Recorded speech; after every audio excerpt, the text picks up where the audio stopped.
Puji Tuhan, saudara-saudari kekasih dalam Kristus. Judul daripada sharing saya kali ini adalah pasangan yang tidak terpisahkan. Tetapi kali ini bukan pasangan berupa pasangan suami istri ya.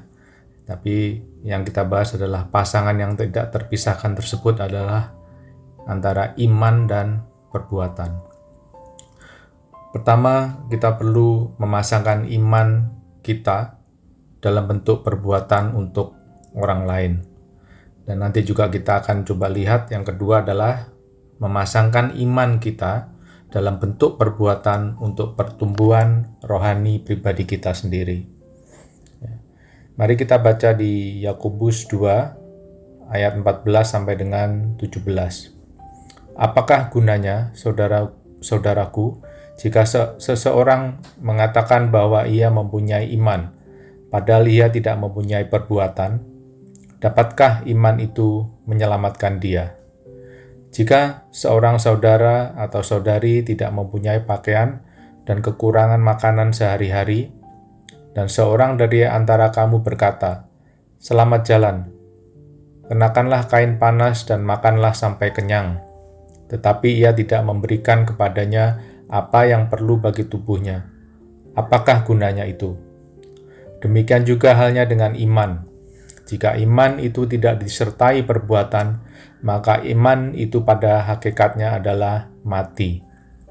Jadi di Yakobus pasal 12 berbicara banyak tentang iman dan perbuatan. Pasal ini menekankan bahwa iman dan perbuatan merupakan bagian yang tidak terpisahkan. Kalau kita lihat di perumpamaan yang di ayat yang barusan kita baca ya, jadi orang-orang di sekitar orang yang tidak memiliki pakaian dan makanan, ya, orang itu hanya bersimpati, ya, dan tapi tidak melakukan sebuah perbuatan untuk membantu saudaranya sendiri. Jadi orang ini berkata-kata tanpa bertindak, dia menghangatkan orang yang tidak memiliki pakaian hanya dengan kata-kata dan mencoba mengenyangkan orang yang kelaparan dengan kata-kata juga. Ya, jadi bagaimana mungkin kita bisa membantu orang yang kedinginan, ya, tidak memiliki pakaian dan tidak memiliki makanan hanya dengan kata-kata. Ya, jadi ini adalah tindakan yang kosong. Ya, jadi orang tersebut hanya memiliki kata-kata tetapi tidak memiliki perbuatan. Dikatakan di ayat ini tidak cukup dengan hanya mengasihani, tapi kita tidak berbuat apa-apa untuk orang yang kekurangan tersebut. Kita semua tentunya sudah belajar banyak tentang kasih, ya, bahwa kita diminta untuk mengasihi sesama kita, mengasihi saudara-saudari seiman kita.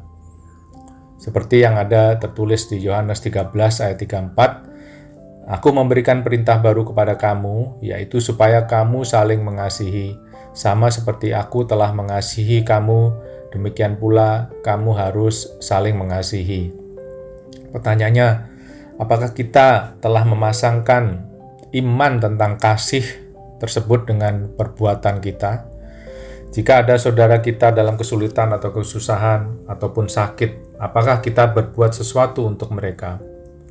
Seharusnya masing-masing dari kita dapat berbuat sesuatu sesuai dengan porsi kita masing-masing.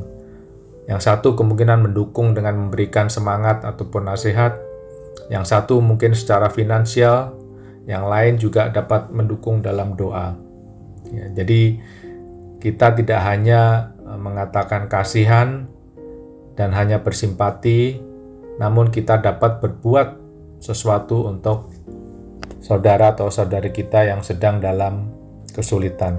Sangat penting untuk bertindak atau berbuat, ya, untuk mempraktekkan iman kita untuk melayani satu sama lain. Oleh karena itu, ini pentingnya wadah seperti JSS, Kopassus, ELC, ya. Kita harus saling kenal dan bisa erat satu sama lain. Kita harus bisa lebih peka dengan kebutuhan dari saudara-saudari di sekitar kita. Dan yang lebih penting adalah untuk kita sebagai saudara-saudari dalam Kristus untuk saling terbuka satu sama lain, sehingga ketika ada masalah, saudara-saudari kita yang tahu dapat saling menguatkan dan juga membantu, ya, dan berbuat sesuatu. Bukan hanya mengasihi dan bersimpati, tapi yang terpenting adalah berbuat sesuatu untuk saudara-saudari kita yang sedang dalam masalah. Saya percaya kita semua telah banyak memiliki pengetahuan tentang firman.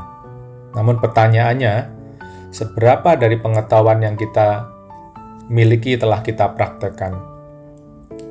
Apakah iman yang kita miliki kita praktekkan menjadi perbuatan baik untuk sesama, terutama saudara-saudari seiman kita?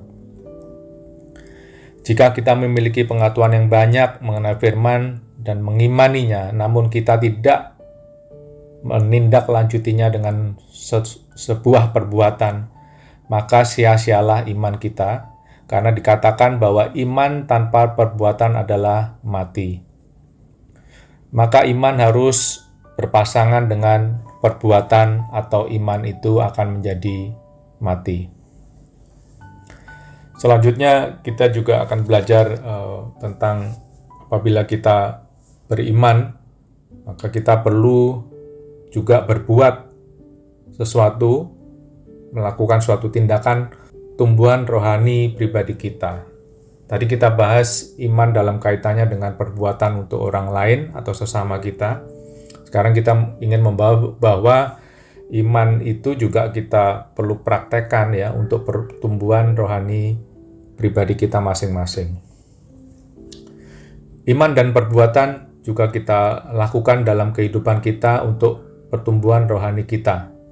Jika kita beriman, berarti kita akan taat untuk melakukan iman tersebut dengan patuh akan perintah firman Tuhan. Tidak cukup jika kita hanya tahu dan mengerti tentang firman yang kita imani, dan sia-sialah iman kita jika tidak kita pasangkan dengan perbuatan, yaitu dengan mempraktekannya dalam kehidupan kita sehari-hari.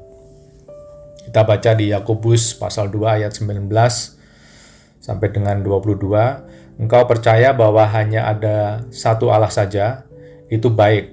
Tetapi setan-setan pun juga percaya akan hal itu dan mereka gemetar. Hai manusia yang bebal, maukah engkau mengakui sekarang bahwa iman tanpa perbuatan adalah iman yang kosong? Bukankah Abraham bapa kita dibenarkan karena perbuatan-perbuatannya ketika ia mempersembahkan Ishak anaknya di atas mezbah? Kamu lihat bahwa iman bekerja sama dengan perbuatan-perbuatan, dan oleh perbuatan-perbuatan itu iman menjadi sempurna. Ya, jadi kita lihat bahwa iman tanpa perbuatan hasil akhirnya adalah kosong atau nol. Kalau saya boleh analogikan seperti seorang yang belajar teori cara berenang dengan membaca buku. Kemungkinan dia hafal tentang bagaimana harus menggerakkan kaki atau tangan, bagaimana mensinkronkan pergerakan tangan dan kaki dan tubuh agar dia dapat mengapung dan bergerak di dalam air. Namun tanpa praktek, tanpa berbuat, ya, saya percaya ketika di kolam renang semuanya itu tidak akan ada hasilnya. Ya, semua pengetahuan yang dia pelajari dari buku tentang bagaimana cara berenang tanpa dipraktekannya di dalam kolam renang, tentunya semuanya akan menjadi kosong atau nol. Demikian juga ketika kita sudah tahu apa-apa yang harus kita perbuat agar kita memperoleh keselamatan, dan kita sebenarnya mengimaninya juga, ya, yang mana kalau rencana keselamatan dalam Kristus yaitu dengan bertobat, dibaptis, dan dipenuhi Roh Kudus, dan kemudian hidup kudus. Namun, apabila kita tidak lakukan itu, maka semua pengetahuan tentang rencana keselamatan akhirnya adalah kosong, karena kita hanya memiliki iman, tapi kita tidak berbuat untuk melakukannya. Ya, kemungkinan kita sudah dibaptis, sudah dipenuhi Roh Kudus, namun apakah kita sudah hidup kudus di hadapan Tuhan? Ya, kita berbuat, harus melakukan sesuatu, mengusahakan sesuatu untuk mempraktekkan bagaimana hidup kudus dalam kehidupan kita. Ya, jadi kita harus memasangkan iman kita bahwa kita perlu hidup kudus, harus memasangkan dengan perbuatan kita, yaitu mentaati perintah Tuhan sendiri untuk hidup kudus, sehingga dikatakan maka iman akan menjadi sempurna. Ya, dikatakan di ayat yang 22 tadi, kamu lihat bahwa iman bekerja sama dengan perbuatan-perbuatan, dan oleh perbuatan-perbuatan itu iman menjadi sempurna. Jadi apa yang harus kita lakukan? Bahwa melalui perbuatan maka iman kita menjadi sempurna. Dengan cara apa? Dengan perbuatan apa? Tentunya dengan melakukan semua yang diperintahkan oleh Tuhan dalam firman-Nya. Dengan patuh akan perintah-perintahnya, maka iman kita akan disempurnakan. Kita praktekkan dalam cara hidup kita sebagai pengikut Yesus. Saya bertanya kepada kita semua, termasuk kepada diri saya sendiri, apakah kita sudah berbuat sesuatu atas iman kita yang kita miliki? Ya, jadi jika firman Tuhan mengatakan, berdoalah selalu, apakah kita sudah selalu berdoa? Jika firman Tuhan mengatakan renungkanlah firman Tuhan siang dan malam, apakah kita selalu belajar dan merenungkan firman-Nya secara terus-menerus? Apabila dikatakan pujilah dengan roh dan kebenaran, apakah kita sudah memuji dari hati dan sekuat tenaga kita untuk Tuhan? Ya, jadi ini adalah contoh-contoh apabila kita membaca suatu ayat, kita mengimaninya, tapi yang lebih penting lagi kita juga harus berbuat, kita harus mempraktekannya. Apakah kita terkadang merasa kita tidak tumbuh dalam kehidupan kerohanian kita? Mari kita masing-masing uji kembali, apakah iman yang kita miliki sudah kita pasangkan dengan perbuatan kita. Saya kembalikan kepada kita masing-masing, apakah kita, termasuk saya, akan mencoba sadar selalu bahwa kita akan memasangkan iman kita dengan perbuatan kita. Keselamatan tidak kita dapatkan ketika kita percaya dengan fakta tentang kehidupan Kristus, kematian dan kebangkitannya. Namun percaya saja tidaklah cukup. Ini memerlukan perbuatan ataupun tindakan. Jika tidak terdapat perbuatan, maka ini hanyalah iman yang kosong, iman yang mati. Kita lihat bapak bangsa ya yang begitu besar, Abraham, ya, percaya kepada Tuhan, dan dia adalah orang yang benar di mata Tuhan karena imannya yang diikuti dengan tindakan.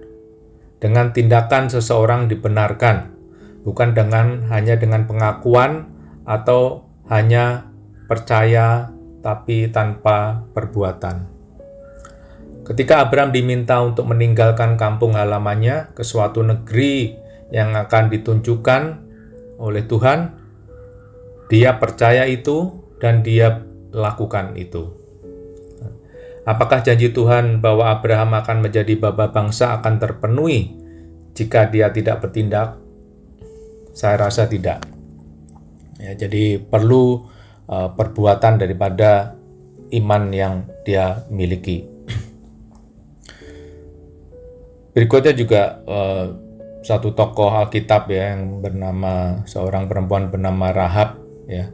Ketika orang Israel mau menaklukkan kota Yeriko, Yosua mengirimkan mata-mata untuk mengintai kota Yeriko. Ada seorang pelacur bernama Rahab yang tinggal di atas tembok Yeriko. Dia telah mendengar tentang Allah orang Israel yang agung, yang memimpin bangsa Israel keluar dari Mesir dan mengalahkan musuh-musuhnya. Dan dia percaya bahwa Dia adalah Tuhan yang benar. Dengan percaya, dia tinggalkan kepercayaannya yang lama terhadap Tuhan yang palsu, dan dia berbuat sesuatu untuk membantu mata-mata orang Israel. Jadi Rahab diselamatkan karena iman dan perbuatannya. Rahab percaya kepada Allah orang Israel yang agung, dan dia berbuat sesuatu dengan atas imannya itu dengan membantu mata-mata orang Israel.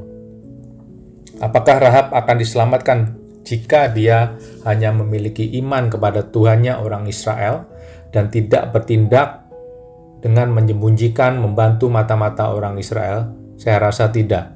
Jadi kita lihat ada iman dan perbuatan baik dari Abraham maupun Rahab.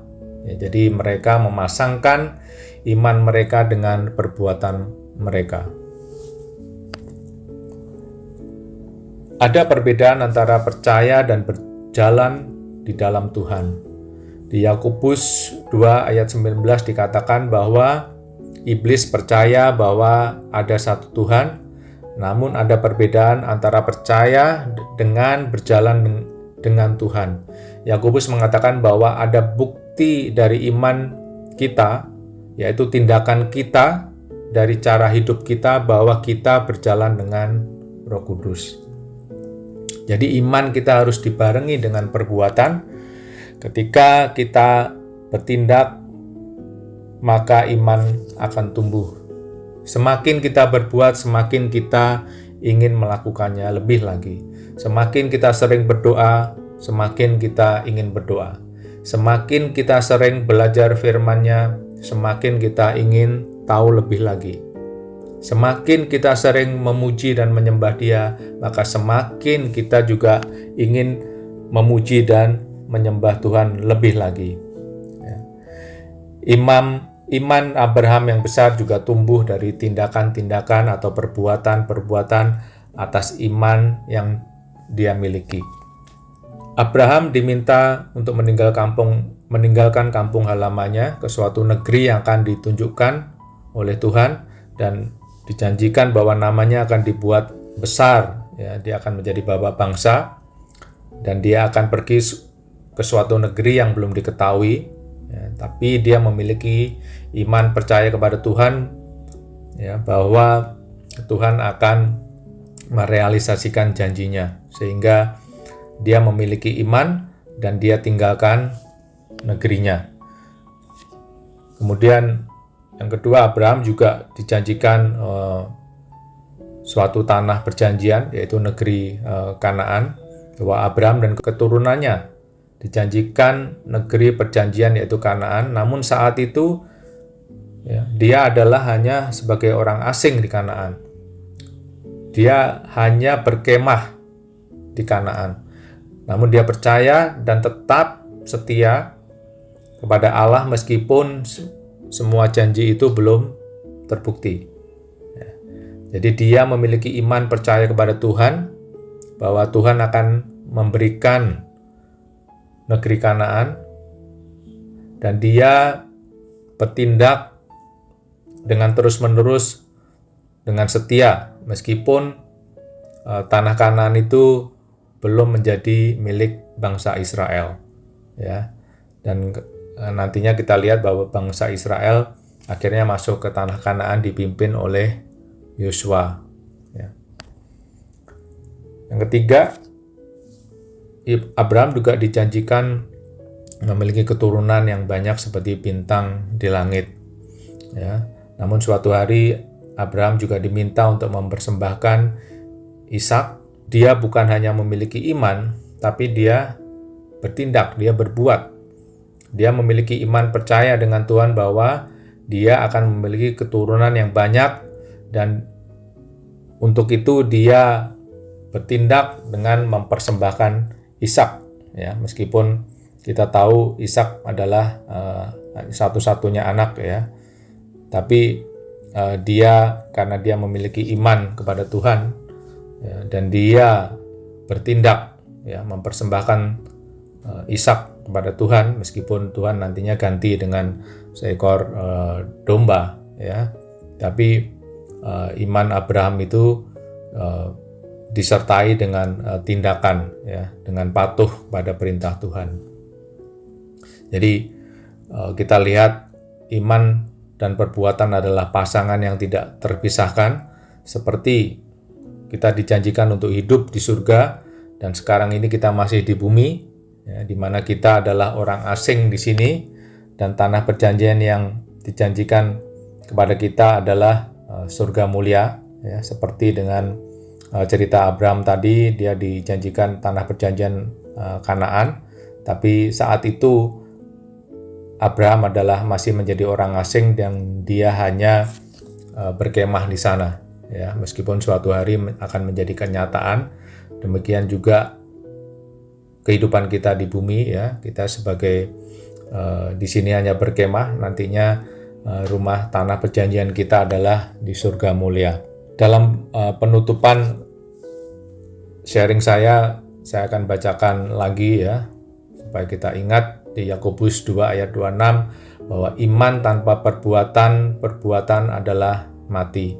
Di Yakobus 2 ayat 20, iman tanpa perbuatan adalah iman yang kosong.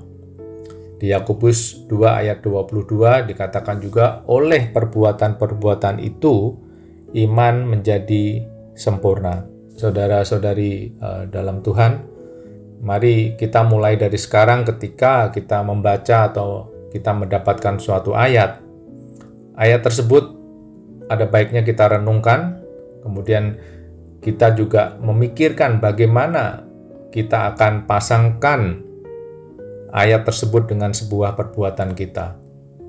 Ya, dengan demikian ayat yang kita imani menjadi iman yang sempurna karena disertai dengan perbuatan. Dengan berbuat atau bertindak mempraktekkan iman, maka iman kita akan semakin tumbuh.